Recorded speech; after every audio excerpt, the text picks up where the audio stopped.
Abonnez-vous sur notre chaîne YouTube Kadhafi Moumoudi pour ne rien manquer. J'ai dit de mal. Si j'ai bien parlé, pourquoi me frappes-tu? Jean 18, 23. Indignation de la SENCO face aux attaques orchestrées contre l'Église catholique. Nous, cardinal, archevêques et évêques membres du comité permanent de la SENCO, avons été peinés de lire la lettre de son Excellence Monseigneur Emmanuel Bernard Kassanda, évêque de Mbujimayi, datée le 26 juillet 2021, faisant état depuis le mois d'avril 2021 des actes abominables de profanation sur les lieux de culte, paroisses, grottes mariales, hôtels, sanctuaires, etc. Actes allant jusqu'à désacraliser nos tabernacles où repose le très saint sacrement. Ce samedi 31 juillet 2021, nous avons été consternés de voir sur la toile une vidéo montrant le secrétaire général de l'UDPS, M. Augustin Kabouya, tenir des propos désobligeants à l'endroit de son éminence, le cardinal archevêque de Kinshasa, et de notre secrétaire général, les accusant entre autres de politiser l'Église.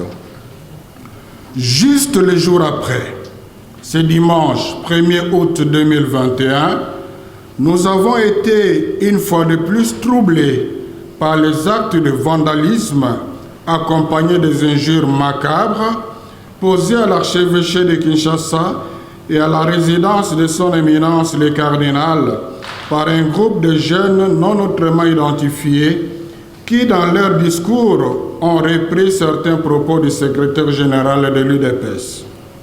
Notre peine est d'autant plus grande que toutes ces attaques manifestent une haine contre l'Église catholique. En effet, à cet effet, à notre connaissance, le cardinal n'a pas pris une position qui n'est pas celle de la SENCO dans le cadre de sa mission prophétique. La SENCO condamne fermement ces actes de violence inadmissibles qui sont une grave atteinte à la liberté religieuse et d'expression, mais aussi une entorse à la démocratie. C'est un grand recul sur le chemin de l'état de droit auquel aspire le peuple congolais. Pourquoi s'en prendre à la SENCO quand elle prêche la cohésion nationale? Pourquoi l'attaquer quand elle défend l'indépendance de la commission électorale indépendante, CENI, et ne fait qu'accomplir sa mission prophétique dans la recherche du bien-être du peuple congolais? Tout en condamnant ces actes ignobles, nous demandons à nos fidèles chrétiens et aux défenseurs de la démocratie de ne pas réagir violemment. La violence est l'arme de ceux qui manquent les arguments dans un débat démocratique et citoyen. Elle tue la démocratie qu'elle remplace par la dictature. La SENCO demande aux commanditaires de ces actes d'arrêter et au gouvernement de la République de prendre cette situation en main en identifiant ces inciviques qui ont opéré à visage découvert afin qu'ils soient sévèrement sanctionnés et que plus jamais pareille attaque ne se répète. Enfin, conformément à la doctrine sociale de l'Église, la SENCO réitère son engagement à poursuivre l'accompagnement du peuple congolais dans la consolidation de la démocratie et l'amélioration de ses conditions de vie. Pour l'amour des Congolais, la SENCO ne se taira point. Isaïe 62.1, à la signature, les évêques membres du comité permanent. Je vous remercie. Abonnez-vous sur notre chaîne YouTube Kadhafi Moumoudi pour ne rien manquer. Ce peu des actes de vandalisme de jeunes, la SENCO s'est limitée à faire un constat. Le premier constat, c'est que les jeunes sont intervenus juste le jour après qu'on a pris connaissance de cette vidéo. 2, dans les propos des jeunes, on retrouve aussi quelques propos, notamment l'accusation de la politisation de l'Église. Donc, c'est un constat. Les évêques, je suis que leur porte-parole, ils n'ont pas tiré de conclusion, à chacun de juger.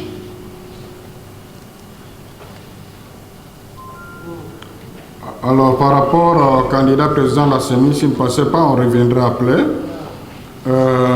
Par rapport à l'accusation de la politisation de l'Église, bon, je crois que c'est la mauvaise volonté parce qu'on s'est déjà expliqué plusieurs fois là-dessus. Ce que le cardinal, l'Église fait aujourd'hui, c'est ce qu'elle a toujours fait hier. Ce que le cardinal dénonce aujourd'hui, c'est ce que le cardinal Maloula a dénoncé. C'est ce que le cardinal Monsengo, que certains ont diabolisé et puis ils ont canonisé. Donc c'est la continuité. Et Tchao, la même chose. Donc vous vous souvenez encore du pasteur Ekofo, c'est la mission prophétique. Donc si vous allez, d'abord rien d'étonnant, si vous allez dans la Bible, vous verrez que les relations entre les prophètes et les rois sont toujours tendues. Parce que la mission de prophète, c'est de dénoncer même au sommet de la nation les choses qui ne vont pas. Si c'est cela faire la politique, je suis d'accord. Mais je dis, ce n'est pas faire la politique parce que vous ne verrez pas, le secrétaire général demande au cardinal et à moi d'aller s'inscrire dans la liste des partis politiques. L'Église ne nous autorise, vous ne verrez pas un évêque candidat à président de la République, candidat à la députation, candidat au moins en ce qui concerne l'Église catholique. Donc, nous ne faisons pas la politique, mais la politique est un champ d'évangélisation pour l'Église. Donc, retenez ça bien, et c'est pour cela que les évêques ont dit, pour l'amour des Congolais, la CENCO ne se taira pas. C'est-à-dire, le pape Benoît XVI a dit clairement, l'Église ne peut pas se taire là où la population souffre. Donc si quelque part la population souffre à cause de la gouvernance, l'Église devra toujours... Donc il n'y a rien de nouveau. L'exemple le plus récent, c'est celui vous avez entendu tous les discours sur le cardinal. Souvenez-vous qu'on le considérait comme le plus grand politicien, alors qu'il n'était que dans sa mission. Et puis, si l'Église du Congo s'égarait, le Saint-Siège ne le laisserait pas tranquille. Vous avez suivi plusieurs fois les papes encourager les évêques dans leur mission prophétique. Parce que le pape sait qu'il ne fait pas la politique. Le pape lui-même aussi, même au niveau des Nations Unies, il y a aussi la diplomatie vaticane pour apporter la voix de l'Évangile, la lumière de l'Évangile. L'Église reste la lumière des nations, même en politique. Voilà. Alors, comment réagir par rapport au propos non, c'est juste un regret parce que les évêques ne vont pas se rabaisser pour aller faire des poursuites autour de terres de déclaration. D'ailleurs, la majorité des Congolais aujourd'hui est clairvoyante. Je ne crois pas que nous savons, nous nous promenons dans les pays. On sait combien les Congolais comptent sur leurs pasteurs pour être leur porte-parole. Donc, ce n'est pas une minorité de gens autour de quelqu'un qui vont nous impressionner. Bon, je crois que s'il n'y a pas d'autres questions par rapport à la dénonciation, nous allons passer à la deuxième partie avec le révérend Eric. Oui.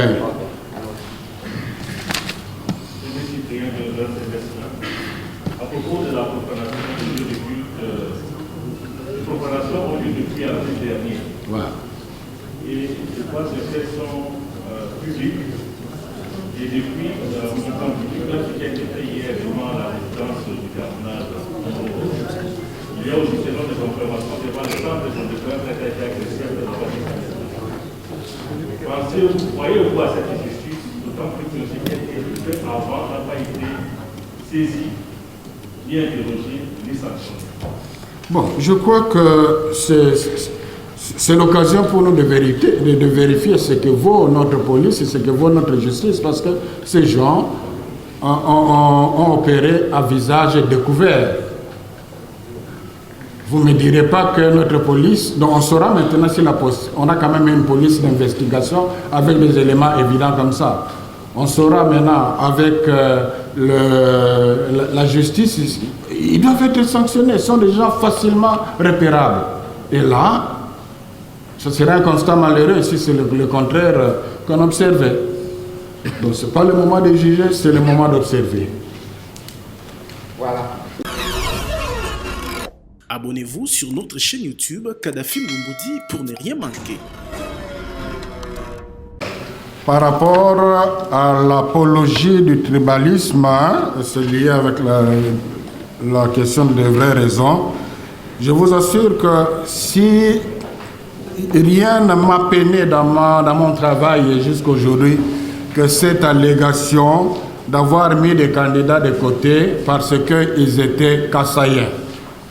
J'ai suivi, les gens l'ont dit, mais malheureusement, on n'avait pas de preuves matérielles pour prouver le contraire. La vérité, nous l'avons dit, c'est que les 3 candidats qui étaient mis de côté, Denis Kadima, Sylvain Ilumbo, Jérôme Mbosso, par coïncidence sont kassaïens, personne dans la plateforme ne voulait les assumer. Comme a dit le révérend Eric, on traite l'aspect technique, c'était traité au niveau secrétariat, mais maintenant pour parler de la personnalité de quelqu'un qui les connaît, aucune de ces confessions religieuses, s'ils avaient assumé, ce serait une solution. C'est puisqu'ils avaient un agenda caché, comme ils avaient la candidature de Malonda, plus une autre candidature pouvait passer. Et voilà maintenant, comme on a bloqué, ils ont trouvé un prétexte en inventant cette histoire-là. Moralité, compte tenu de cette expérience-là, nous avions au niveau de la présidence de la plateforme pris toutes les positions, les dispositions pour enregistrer tout ce qui a été dit entre nous autour de cette procédure. Donc on a des éléments audio qui pourraient aussi, c'est pas pour humilier quelqu'un à la presse, mais devant les instances, montrer des affirmations de dépendance de ces candidats par rapport au pouvoir. Donc, ce ne sont pas des choses dites en l'air. Donc, la vraie raison, c'est qu'on a des éléments suffisants pour montrer les pressions au niveau de certaines personnalités du pouvoir sur le candidat X. Et ça, c'est déjà suffisant parce que la commission électorale doit être indépendante. Tous nous avons salué la grande expertise du candidat X. Personne ne l'a mis en cause. Alors, bon, évidemment, les autres ont voulu relativiser en disant qu'ils ne sont pas directement concernés. Mais on est dans un environnement quand le pouvoir vous adopte. Qu'est-ce qu'on peut espérer? Je crois que vous conviendrez avec moi que le président de la CEMCO, le président de l'ECC, avait raison de ne pas trouver ce candidat éligible. Soutenir les candidats de Lamouka, mais c'est vraiment une idiotie parce que ce n'est pas seulement avec ces manifestations. Depuis 2 mois, Lamouka demande aux confessions religieuses de ne pas présenter un candidat Tseni. Donc nous avons fait tout à fait le contraire de ce que Lamouka a demandé. Comment est-ce qu'on pouvait avoir un candidat de Lamouka et que Lamouka nous empêcherait d'aller assister? Soyez quand même critiques, ces journalistes. Je crois que vous avez tous un minimum d'éléments pour critiquer. Il y a des questions qui ne devraient pas être posées à ce stade.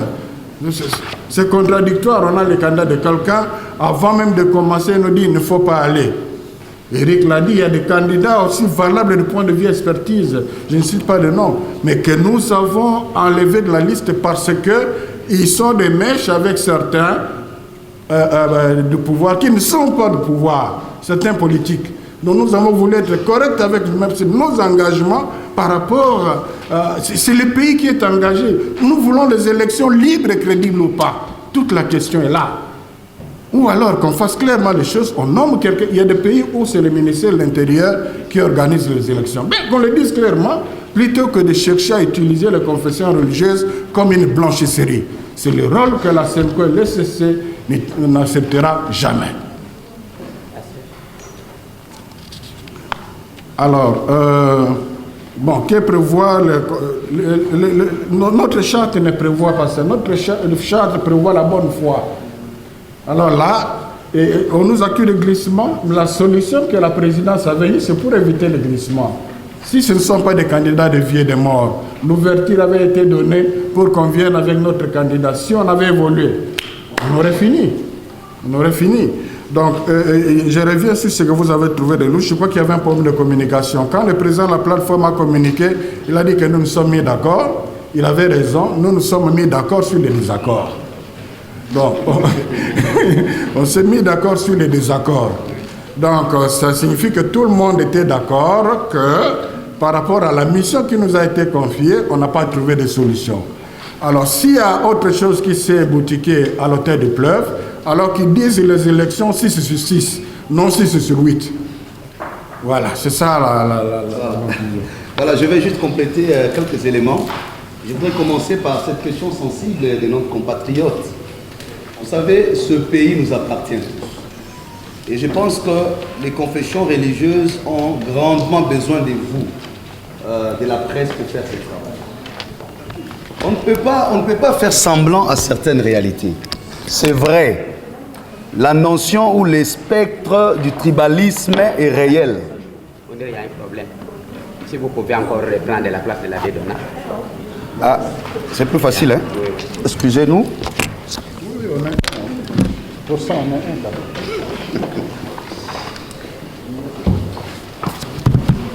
Voilà, je disais, il y a quand même beaucoup de réalité dans ce que notre ami a dit. Nous avons besoin de vous, les amis de la presse, pour ce travail, parce que c'est notre pays, c'est notre patrimoine commun. Nous avons souvent l'impression qu'au niveau de l'opinion, il n'y a pas une bonne perception de ce qu'on appelle l'Église. On vous suit parfois dans les débats, dans les commentaires. Je vais combiner ces deux questions. Est-ce que l'Église peut-elle ou non faire la politique, et quel type de politique, et cette affaire de tribalisme? L'avantage peut-être que nous avons, la SENCO comme les CC, c'est d'être des institutions ecclésiastiques et sociales. C'est-à-dire, en tant que telle, la direction d'une grande église, quand vous parlez de l'ECC, est-ce que vous vous représentez comment elle fonctionne? C'est l'ensemble des communautés protestantes. Une seule communauté de l'ECC a une représentation nationale. C'est là où la condition. Nous avons ce que nous appelons aujourd'hui confession religieuse, l'armée du salut. Elle fut notre communauté. Peut-être que vous ne le savez pas. C'est-à-dire en termes d'ancrage sociologique, en termes de représentativité nationale et internationale, l'Église catholique et protestante remplissent ces conditions. Donc ce n'est pas un président de l'ECC qui se réveille et commence à donner des décisions comme il veut. Ça ne se passe pas comme ça chez nous. Il y a des organes. Les décisions sont organiques. Et pareil, vous avez suivi les mots de la SENCO. Ça commence par cardinal, archevêque. Ça suppose que ce n'est pas l'affaire du porte-parole. Ce n'est même pas le président de la SENCO qui prend en lui seul ou de l'ECC en lui seul les décisions. Ça, c'est important de le savoir. Ce qui fait que nous sommes mieux implantés dans tout le pays. Nous sommes mieux pour parler de l'unité nationale. Beaucoup de partis politiques n'ont pas de représentation nationale. Vous entendez, on parle des églises dans le Kasaï. C'est que nous sommes dans le Kasaï, certains politiques n'y sont pas. Il y a des coins où l'État n'est pas suffisamment représenté, mais nous sommes là comme église. Ça, vous devez le savoir. Et c'est ça même notre humilité en tant qu'église. Parce que même quand on engage les débats sur les votes, s'il n'y a pas majorité, c'est dans ce même pays que les gens ont qualifié d'une majorité mécanique quelque part. Je ne sais pas si c'est vous, mais j'ai entendu ça comme ça. Est-ce que si vraiment on peut parler en termes d'ancrage sociologique, soit dit vrai entre nous, peut-on vraiment mettre sur balance les institutions ecclésiastiques qui n'ont pas que le mandat de désigner le président de la CNI? Je veux vous rafraîchir l'esprit. Savez-vous qu'à ce jour où nous parlons, l'ECC et la SENCO ont déjà produit, ensemble avec, d'abord, d'une part, ensemble avec les autres organisations, ce qu'on appelle les référentiels. Nous sommes le seul confession religieuse ayant travaillé en matière de réflexion sur les réformes électorales. Des deux, au moment où nous vous parlons. Nous avons déjà fini l'élaboration de notre projet conjoint sur l'éducation civique, sur la sensibilisation, sur le plaidoyer et sur l'observation. Donc si nous devons être rigoureux sur pied de l'article 10 de la même loi sur laquelle les gens sont en train de s'appuyer, la loi dit ceci, on peut vous la lire. Il y a 3 conditions de fond pour qu'une organisation présente la candidature. L'article 10 et 12 de la loi encerclent les conditions. L'article 10 encercle les conditions de l'organisation. L'article 12 encercle les conditions du candidat. En ce qui concerne l'organisation, voilà ce qui revient. Je ne sais pas si c'est ici. Voilà. Les confessions, c'est l'article 10, point 3. Les confessions religieuses et les organisations de la société civile concernées. Non, je commence par le point 3. 5 par société civile, dont 2 par les confessions religieuses, 2 par les organisations spécialisées en matière électorale et 1 par les organisations féminines des droits de la femme. Écoutez maintenant l'alinéa qui suit. Les confessions religieuses et les organisations de la société civile concernées sont celles ayant la personnalité juridique, première condition, une existence effective sur le terrain, deuxième condition, et une expertise et une expérience avérée en matière électorale. Ça devait clore le débat. Si l'article 12 conditionne le profil du candidat, l'article 10 conditionne le profil de l'organisation. La loi ne parle même pas de la plateforme. C'est par modestie qu'on amène la question à la plateforme. On l'aurait traité directement comme confession religieuse. Laissez la Senco parce qu'ils sont avancés. Ils disent, bon, trouvez un candidat, on propose. Et le Parlement ne peut pas refuser. Personne dans ces débats peut nous prouver le contraire. La loi ne parle pas de la plateforme. Pourquoi? Parce qu'il y a beaucoup de confessions religieuses. Autant qu'il y a beaucoup d'organisations de la société civile. Est-ce qu'on demande à toute la société civile de donner les candidats? On parle de la société civile spécialisée en matière électorale. La question de toutes les 8 confessions religieuses, combien sont engagés sur la question des réformes? Vous nous avez vu en ligne d'attaque quand nous parlions des réformes sur la loi. Et ce n'est pas fini, nous attendons. Au moment où nous parlons, nos équipes sont en train de suivre les formations, les ateliers. On a déjà fini. Pour nous, choisir, désigner les candidats n'est pas une opportunité. Ça rentre dans une logique systémique d'accompagner la crédibilité du processus. Donc il ne faut pas qu'on en fasse... La plateforme n'est pas un lieu où les gens viennent chercher le travail. Nous ne sommes pas une sous-traitance pour recruter les meilleurs. Non. Nous sommes en train de remplir un devoir citoyen et qui est constitutionnel. Et à ce titre, il faut que nous restons légalistes. Donc c'est pour vous dire qu'on a fait beaucoup de concessions. On a été beaucoup large. Mon frère, on ne peut pas rester dans ces débats-là de tribalisme. Je peux vous dire. Parce que nous avons même proposé des noms. Eux le savent. Je ne vais pas citer les noms ici. Mais ils savent, même quand nous étions avec le président du Parlement, on lui a dit, nous sommes prêts, au nom du consensus, vous avez écrit sur ça, nous pouvons retirer nos candidats, qu'ils proposent même X personnes, qui est Louba, et ils le savent. Pourquoi ils ont refusé? Est-ce que les Louba n'ont qu'un seul candidat, s'il faut parler de tribalisme? C'est ça le problème. On a proposé des noms, il dit X, parmi nous, nous avions un bien-aimé, bien, moi je peux le citer, c'est un frère à moi. Bon, vous m'interdisez, je comprends. Qualifié. Nous avions dit en son temps, pourquoi vous ne proposez pas telle personne? Mais après on l'a vu disparaître de la plateforme. Allez-y vous-même comprendre. Donc il ne faut pas qu'on déplace les débats. Une église qui a des évêques, des messeigneurs, Louba, quelle est la confession religieuse mieux implantée dans les Kassai comme les CC la Senco? C'est pas ici, c'est pas à nous qu'on peut mener ces débats. L'histoire là, des fois passées, je vais chuter par là. Monsieur l'abbé l'a dit. Allez poser la question à nos amis musulmans. Qu'est-ce qui s'est passé au premier tour quand on a cité les noms de notre compatriote? On n'a jamais refusé. Ils se sont contredits entre eux-mêmes. Donc je crois que nous avons la bonne volonté. Et jusque-là, je crois que le présidium l'a dit. On n'a pas bloqué la machine pour chercher un quelconque glissement. On a fait ce qu'on a pu faire pour essayer de faire avancer. Donc la plateforme, la présidence reste ouverte à toutes les discussions parce que ce n'est pas à nous de décider la fin ou la prolongation des discussions. Il reviendra. C'est une question de souveraineté. Je pense que le temps... Révérend, vous savez pourquoi être rattrapé par la politique? Bon, le modérateur, c'est lui qui a pouvoir. Je ne sais pas parler s'il ne l'autorise pas. Révérend, reste là-bas. Oui. C'est Gaston Bouillon, de la télévision. Alors, de Rossard à Denis Kadima, il y a toujours des problèmes. On n'a pas toujours les présidents de la CENI. Il n'y a pas de crainte pour les élections en 2023. Est-ce que vous pensez que nous aurons vraiment des élections en 2023? Je pense que la question était claire, pas seulement nous. Il ne faut pas faire de la question électorale une affaire de confession religieuse. C'est une question qui relève de la souveraineté nationale. Je pense qu'à ce niveau, nous nous sommes déjà prononcés pour dire nous voulons tous les élections en 2023. Deux, nous ne sommes pas prêts pour le glissement et nous ne l'encourageons pas non plus. C'est pourquoi nous restons ouverts aux discussions.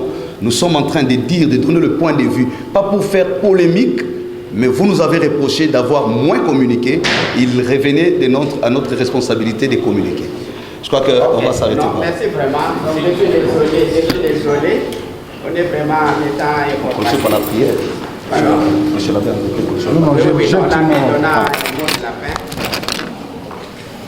Voilà, j'ai un message à donner à mes frères kassaïens. J'aimerais que ça leur parvienne. Qu'ils ne se laissent pas manipuler par un regroupement de gens qui ont d'autres intérêts que l'intérêt à eux de la population kassaïenne. Je le rassure ici que la SENCO n'a rien contre les kassaïens. La SENCO n'a rien contre la tribu Luba. La SENCO dénonce, là c'est de façon générale, dans le message des évêques, qui parle de tribalisme de façon générale, mais la SENCO n'a jamais été contre une tribu.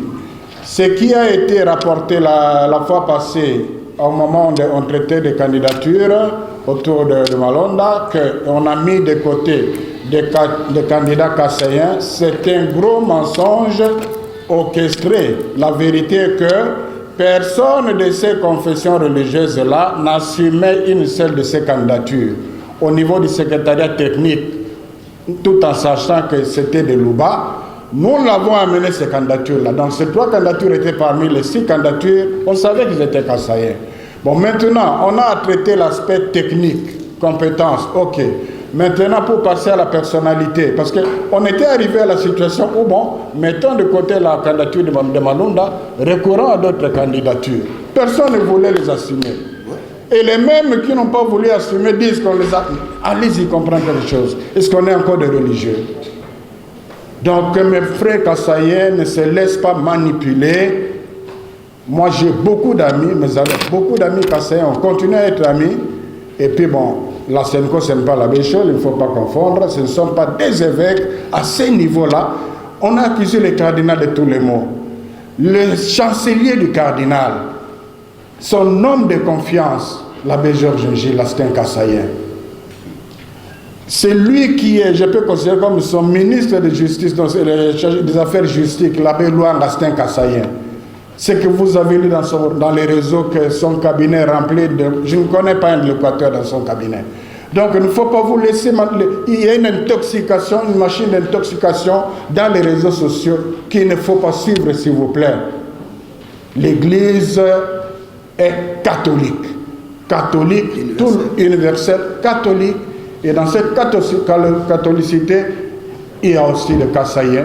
C'est comme ça que nous avons tous été très peinés par rapport à ce qui se passe en Bujimaï depuis quelque temps. Donc retenez ça bien. Vous êtes manipulés par les gens qui ne voient que leurs intérêts et pas les vôtres. Retenez ça bien. Merci. Nakosenga na bandeko yangai ya Kasai, en particulier Baluba, balandanga malamu. Naza kolanda na réseau makambo mingi baza koloba te, SENCO alingi baloba te. Makambo wana ebandaki na lokuta ya Mbaleleki. Mbaleleki tango tozala kotala ba candidature na niveau ya secrétariat technique tuyaki na ba candidat motoba na kati ya bakandida motoba wana ezalaki ya bakasa misato. Denis Kadima azalaki na kati, Sylvain Lumbo na Jérôme Mbosso. Sikoyo tango le Sénat Senko en tout cas candidature ya Malonda moyele kanate. Alors tolobi me ba candidature mosusu ezali. Batu bayebi bango, bino batu bayebi bango baloba. Ata moko te na kati na bango donc bawangani bango. Alors cardinal alobi me boni tokoki me boyebi bango te me dossier wana comité ya ndenge nini. Boni tokoki ko statuer sur mbatu oyo ata moko na muntu chef wa confession moko za ko assumer bango te. Vérité wana e komi na sima balobio batie na pemene po baza bakase nzamba za komona yangwana ba traité cardinal na tribaliste lokuta na koyebisa bino lelo chancelier na ye donc muntu azala ko la dirkab na ye donc ayebi ba secret na ye azali kasaye muntu azali chargé affaires juridiques na archidiocèse à Kinshasa azali kasaye na tanga tina ba réseau que cabinet ya président etondi na bato Équateur na yebi ata mokote c'est que bazali na yebi bangote c'est possible bazala pe donc bako sabino te bato o bazali ko manipuler bino mpona ba intérêt na bango moko mais ezali pona bolamu ya kasaite. Ça suppose les modes de désignation coulés en l'article 17 n'a pas été actionné. Nous avons remis à l'institution qui a reçu le mandat de la Constitution d'arbitrer cette étape des choses notre rapport. Qu'il existe un autre document que les uns les autres appelleraient PV, je voudrais juste vous rappeler, aucune majorité ne peut se construire dans l'illégalité. Si les députés de, comment on appelle, Union Sacrée, se retrouvaient à l'hôtel du fleuve Congo pour une réunion et qu'ils prennent toutes les options qu'ils veulent, c'est de leur droit. Mais prendre les options prises à l'hôtel du fleuve Congo, les ramener à l'hémicycle comme des décisions à caractère juridique, c'est que nous sommes en train d'humilier nos institutions. Parce qu'on ne peut pas avoir deux documents dans une même organisation qui a statué sur le même objet et qui est arrivé à la même conclusion, dont document officiel signé par tous, déposé à la même institution. En réalité, le Parlement ne pouvait même pas recevoir des documents. En réalité. Parce qu'on ne peut pas à la fois recevoir les documents qui émanent d'une composante. Quand le président du Parlement communiquait avec la plateforme, il s'adressait à qui? C'est au président de la plateforme. Toutes les communications se passent entre le président du Parlement, de l'Assemblée nationale et le président de la plateforme. Alors, qui est 6, 8 ou tout ce que vous voulez, qu'ils disent, ça peut avoir tout ce que vous voulez. On peut appeler ça mémo, on peut appeler ça lettre d'amour et de loyauté. On peut appeler tout sauf PV. Parce qu'un PV requiert une procédure juridique. Il faut qu'il y ait qualité de celui qui l'établit. Il faut qu'il y ait qualité de celui qui le signe. Il faut qu'il soit discuté, adopté. Et c'était là qu'il peut revêtir un caractère juridique et opposable à tous. Je vous remercie. Oui, je complète pour revenir à la question de Sonia. C'est-à-dire les raisons qui ont fait que l'SCC et la SENCO disent non au candidat X, il faut retenir ceci.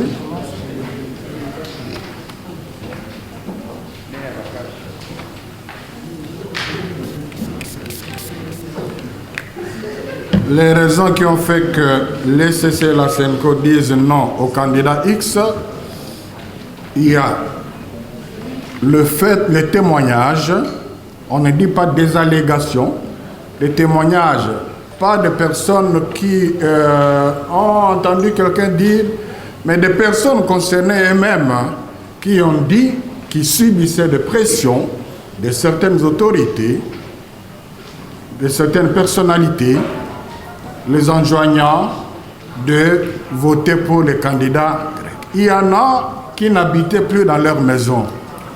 Sur base de ces témoignages, le révérend Eric l'a dit, tous ont signé une lettre dénonçant les intimidations et les menaces. Entre autres menaces, ce sont des menaces qui affectent l'indépendance de la CENI. On est dans un environnement où s'il y a quand même Et puis, ce ne sont pas des choses qu'on va dire dans les détails ici. Il y a personnalité. Alors, ça, c'est le premier aspect. Donc, l'aspect dépendance, ça, c'est vraiment, on a des preuves. Deuxième aspect, aussi des témoignages. Il y en a qui ont témoigné dans une plénière qu'ils ont été approchés par X personnes citées pour voter ce candidat moyennant une somme colossale. On n'a pas entendu ça dans les réseaux, dans la rue, et même on dit dans une plénière, et c'est dans un rapport. Et on a eu au moins 2 cas comme ça, l'autre c'était en dehors de la plénière.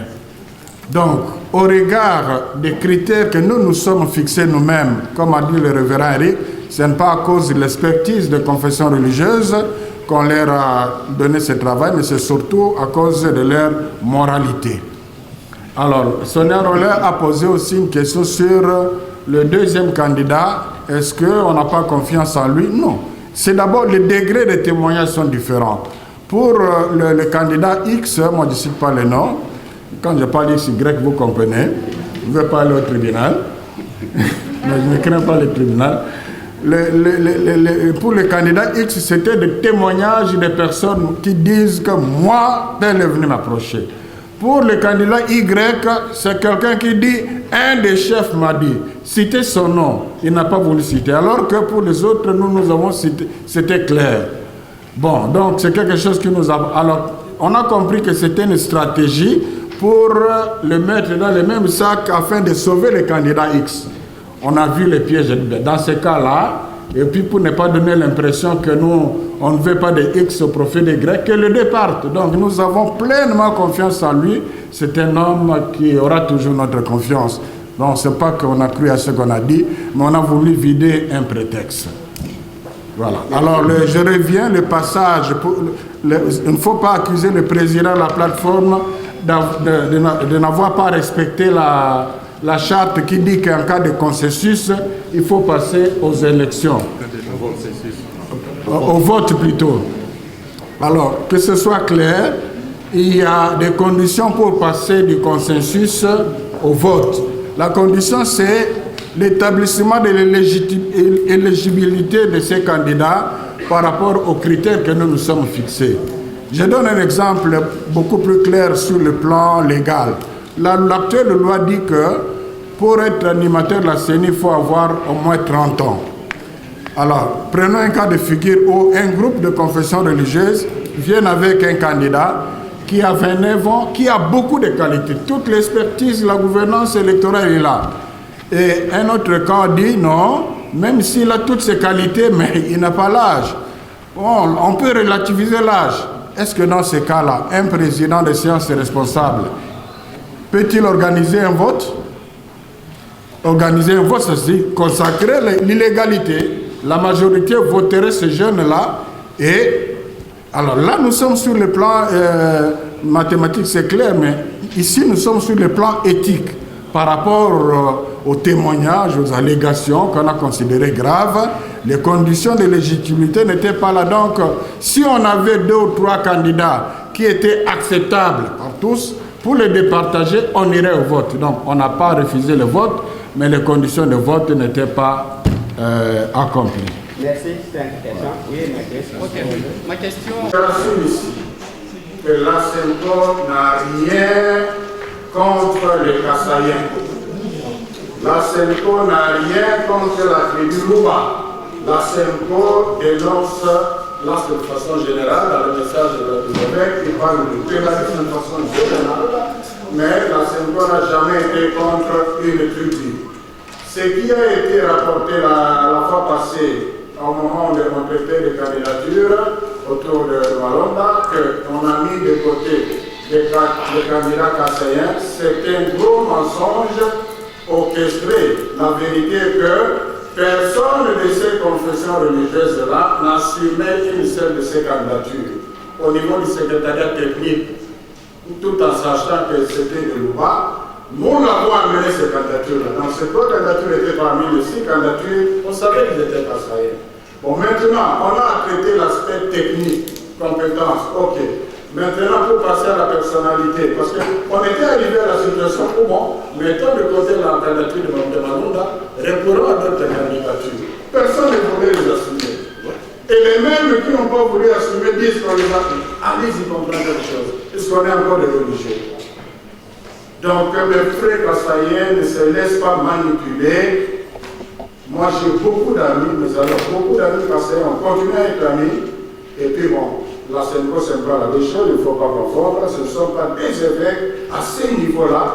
On a accusé les cardinals de tous les mots. Le chancelier du cardinal, son homme de confiance, l'abbé Georges Gilles, l'ancien Kassaïen. C'est lui qui est, je peux considérer comme son ministre de justice, des affaires justice, l'abbé Loire, l'ancien Kassaïen. C'est que vous avez vu dans les réseaux que son cabinet est rempli de... Je ne connais pas un locateur dans son cabinet. Donc il ne faut pas vous laisser m'amener. Il y a une intoxication, une machine d'intoxication dans les réseaux sociaux qu'il ne faut pas suivre, s'il vous plaît. L'Église est catholique. Catholique, universelle, catholique. Et dans cette catholicité, il y a aussi le Kassaïen.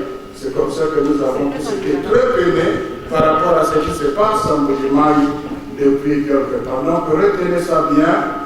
Vous êtes manipulés par des gens qui ne voient que leurs intérêts et pas le vôtre. Retenez ça. Merci. Nakosenga na bandeko yangai ya Kasai, en particulier Banou, Babana Nana Malamu. Naza kolanda na réseau makambo mingi naza koloba te, Senko alingi baloba te. Makambo wana ebandaki na lokuta ya Maleneki ntango tozali kotala bakandidature na niveau ya secrétariat technique ezalaki na bakandida motoba. Na kati ya bakandida motoba wana ezalaki ya Bakasai misala. Delikani mazalaki na kati Sylvain Lungu na Gérard Momboso. Sikoyo tango lesesena serikali en tout cas candidature ya Malonda moyelekana te, alors toyina bakandidature mosusu ezali. Bato bayebi bango, bino bato bayebi bango baloba. Ata moko te na kati na bango bawangani bango. Alors cardinal alobi me boni tokoki boyebi bango te mais dossier wana ekomiti awa ndenge nini. Boni tokoki kostatuer sur bato oyo ata moko na motu chef ya profession moko aza koassume bango te. Vérité wana ekomi na nsima balobi batie na ntebe nto baza bakasi nzambe aza komona yamana batraité cardinal na trimaliste lokuta na koyebisa bino lelo chancelier na ye donc moto aza lokola dircam na ye donc ayebi basekret na ye azali Kassaïen. Moto azali chargé affaire juridique na l'archidiocèse ya Kinshasa azali Kassaïen. Natangoki na bareseau ke cardinal ya président etondi na bapelocateur na yebi ata moko te. Soki bazali na yebi bango te c'est possible bazala te. Donc bakosa bino te bato oyo bazali komanipuler bino mpona baintere na bango moko na ezali mpona bolamu ya Kasai te. Merci beaucoup, M. l'abbé. Abonnez-vous sur notre chaîne YouTube Kadhafi Moumoudi pour ne rien manquer.